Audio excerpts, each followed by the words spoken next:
Hello students, here we have our new theorem. This is third theorem so far. Okay, so we are done with superposition theorem and Norton's theorem. Now we are going to deal with our third theorem, that is Norton's theorem. So Norton's theorem is very similar to Thevenin's theorem, okay, but there is very slight difference. Okay, so let us see the statement for our Norton's theorem. Norton's theorem states that any two-terminal linear network with current sources, voltage sources and resistances can be replaced by an equivalent circuit consisting of a voltage source here. Okay, so the difference between Norton's and Thevenin's is this one only. Okay, so earlier the two-terminal network consisting of voltage sources and resistance was replaced by a voltage source in Thevenin's theorem, but in Norton's theorem the network is being replaced with a current source in parallel with a resistance. Okay, so earlier we replaced the network with a voltage source in series with a resistance. Now we are going to replace the network with a current source with a parallel resistance. So this is the only difference. And here the value of current source is short circuit current between two terminals of the network. Okay, here this was current source is short circuit current. Short circuit current between two terminals of the network with all energy sources are replaced by their internal resistances. Okay, so earlier it was open circuit voltage in case of Thevenin's theorem. Now it is a short circuit current, that is ISC, which is equal to Norton's current. Okay, IN is nothing but Norton's current. Earlier it was Thevenin's voltage, now it is Norton's current, which is a short circuit current. So, and equivalent resistance is R equivalent only, which is to be connected in parallel with this current source. Okay, so let us see the network. So here is the network. Okay, our two-terminal network, our linear two-terminal network, which is consisting of A and B terminals here. So up to this A and B terminals, we are going to convert this network into our Norton's equivalent circuit. So this is Norton's equivalent circuit. Okay, so here we have a current source in parallel with a resistance. So here IN is called Norton's current. Okay, and RN is called Norton's resistance, which is not equivalent resistance. Okay, so here we are going to remove the circuit from A and B terminals, and we are going to reconnect the load after solving the network into Norton's equivalent circuit, and we are going to find whatever the variable we need to find. Okay, so if we want to find a voltage across a resistor, we are going to remove that resistor and we are going to short circuit that branch, and we are going to find that short circuit current. Then we are going to find equivalent resistance by removing all independent sources. Then we are going to find the Norton's equivalent circuit. After that, across this A and B terminals, we are going to add our resistor across which we are going to find voltage. Then we can find it. Okay, so this is statement and explanation for Norton's theorem. So now let us take a simple problem so that you can better understand it. Okay, let us take a problem. So here we have a network, a voltage source and three resistors connected like this. So we have a problem, that is find current through 6 ohm resistor using Norton's theorem. Okay, we need to find the current through this 6 ohm resistor using our Norton's theorem. Okay, so let us see here. Here we need to find using Norton's theorem. Okay, so how can you find this? So we are going to convert this network, a two-terminal network can be converted into our Norton's network. Okay, so this is what we are going to do. So this is a linear network. Okay, so this is what we are going to do. So that means we are going to assume this terminals A and B. Okay, so now we are going to reduce the network left to A and B terminals into our Norton's network, which is having a current source in parallel with a resistance. Okay, then we are going to reconnect our 6 ohm resistor, and we are going to find current rate. Okay, so this is I Norton's, this is R Norton's. Okay, so how can you find Norton's current here? That is important. Norton's current IN, how can you find this? Okay, so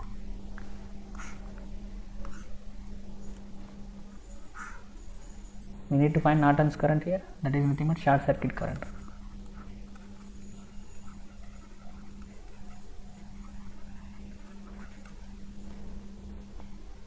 Okay, short circuit current is nothing but our Norton's current. So we need to redraw the circuit here, which is having a voltage source of 20 volts here and a 5 ohms resistor here and here 10 ohms resistor. Okay, so this is A and B terminals here up to this point. Now we are going to short circuit these two terminals to find our Norton's current. Okay, we are going to short circuit this, and the current through these two terminals is nothing but our Norton's current, IN. Okay, so you need to find this current here. How can you find this? So here one important thing is, if we have a voltage source and resistors like this, okay, and we are going to short circuit this line. Now, so we have R1 and R2 here. So here current will always choose low resistance path. That is to be remembered. Current will always choose low resistance path. Okay, that means if there is a low resistance path for a current, comparably the current will choose that path only. So what I mean to say is, so here let us say this is a current I flowing from our voltage source. Okay, so this is our voltage source. So here up to this current will be same, I only. So after this current has two paths to go. Okay, so here this is one short circuit path, this is a resistance path. Okay, so short circuit path doesn't have any resistances here. Okay, let us assume if there is a resistance R3, so here R3 is 0 and R2 has some value. Here we have 10 ohms in this example. Okay, so current will definitely choose low resistance path and it will bypass R2 resistor and it will go through the short circuit line only. That means here this R2 resistance is bypassed and it is called redundant resistance. Now there is no current flowing in through that R2 resistance because the current is choosing the low resistance path and R2 is bypassed. We call R2 is bypassed. Okay, so there will be no current flow through our second resistor R2. Okay, so the entire current will be flowing through 5 ohms and through the short circuit, and it will return to the network like this. Okay, so this is the flow.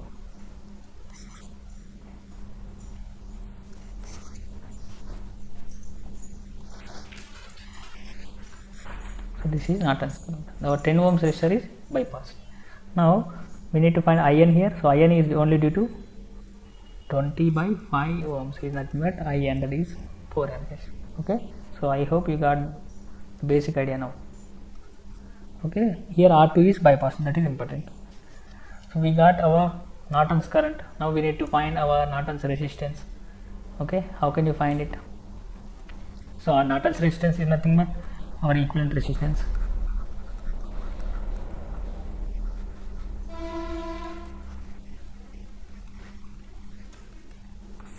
So we have found our RN. We need to find Norton's resistance here. So for that I am redrawing the circuit.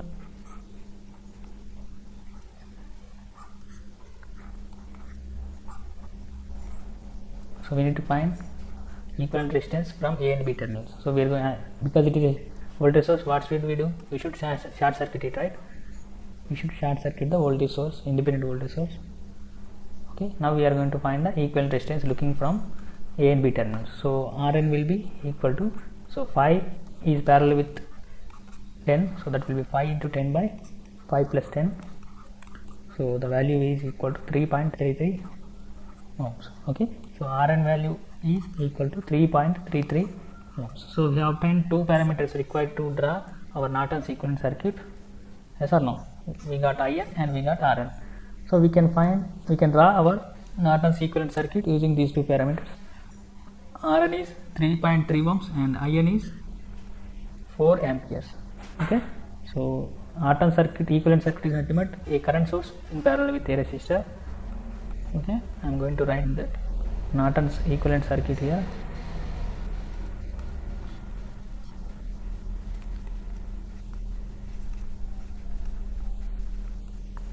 Okay, so a circuit having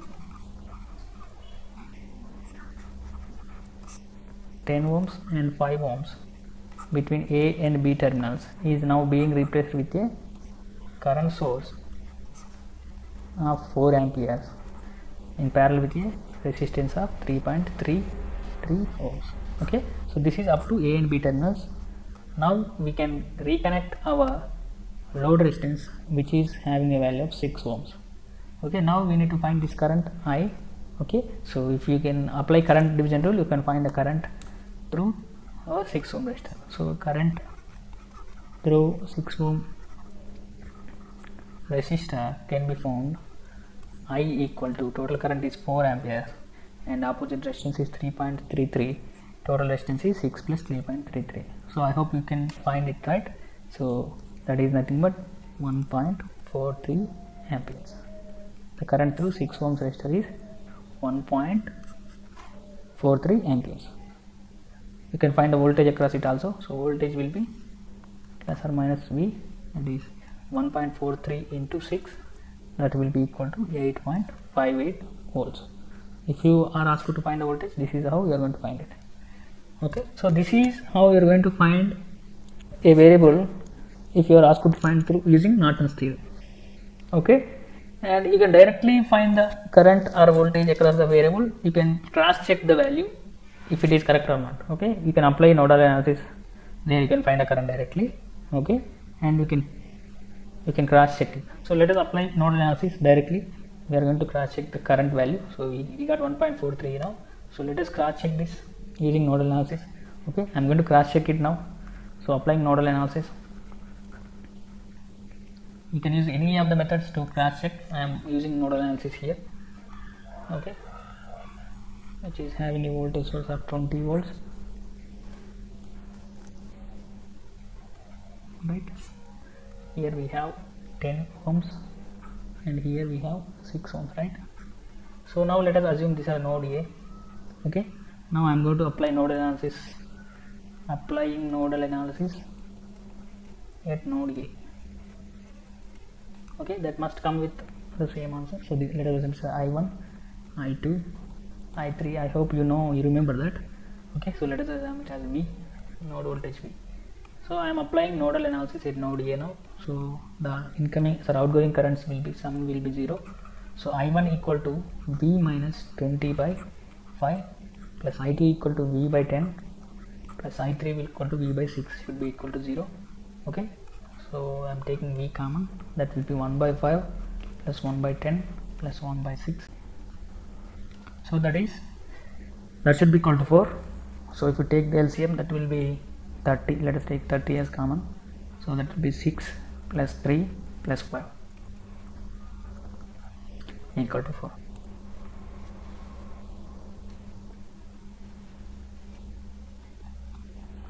We are going to find the voltage at that node so that we can find the current if we can find the voltage. Okay,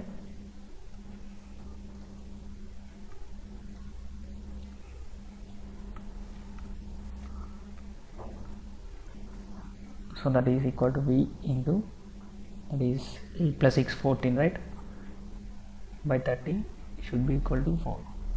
Okay, so if you can cancel it, this is 2, this is 7 times. So V equal to 60 by 7 volts. Now we need to find current through our 6 ohm resistor, that is V by 6. Okay, 60 by 7 by 6 will be equal to 10 by 7, which is equal to 1.43 amperes. Okay, so I6, the current through 6 ohm resistor is 1.43 amperes, which was same in the earlier case also. Okay, so this is how you can cross check the answer if you want to. Okay, so you can take any of the methods to cross check your answer. Okay, I hope you understand this, and next class we will take some more examples and we will do it.